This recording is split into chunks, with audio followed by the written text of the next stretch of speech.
was like sitting here. I'm like, okay, I think I'm ready. I keep like sitting here, like catching the giggle. Shocking. I was like, okay, she's about to call. So I was like, my mom found this like slip the other day when like we were going through some things, and it said it was one of my old like report cards, and it says Annie needs to pay attention in class. I'm like, I was probably daydreaming of stories to write. Yep.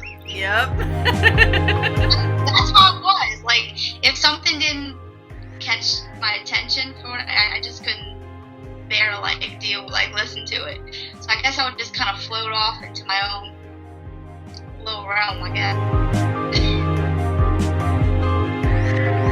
Like, just to make a thing, I wouldn't do it anymore. I know. Do you know what I mean? Yeah. I just have to write what comes to me, and I feel like I'm staying true that way. So if I fail, at least I'm failing, being true to myself and the stories that I feel like that I need to write. Yeah. I can't do that myself for sales. You know what I mean? Yeah. Like, I write those writers that it's like they have to really develop things, and that's anytime I write, I think because I feel like I'm there. Yeah. It's like that's how it comes across my mind. So everything that I see or that I feel like I need to put that on the page. Yeah. Yeah. Exactly. Okay, so you grew up in New Orleans, then you moved to California, then now you live in Texas.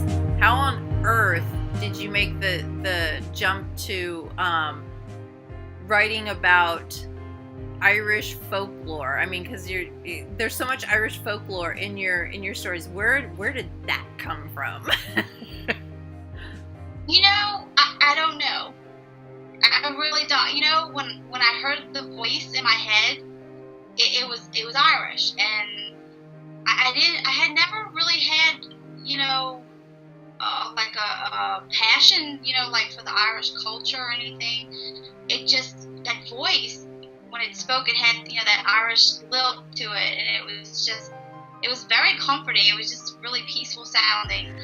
And then the more that I researched the Irish and just their spirit, the more I realized they're comparable to people in New Orleans. I mean, they're very family oriented. They're storytellers. They're friendly, and there's a lot of history there. And I feel like the people in New Orleans, it's almost like they live right next door to death, because on every corner you see these cemeteries, that's been there for a very long time. And there's, how do I want to say this? They celebrate life in the same way they would celebrate death, and it's just, I don't know, it's just easy for them to do. And I found like the Irish were the same way. They celebrate their life while they have it, and when someone passes on, they celebrate that as well. Yeah. And I think they have that sort of spirit about them. Is just different, and it's hard to explain, but they share that in many ways. And there's a big Irish influence in New Orleans. A lot of people don't know that, just like they don't know Italian. There's a lot of Italian influence there too. So I don't know, maybe in another life I was Irish. I don't know.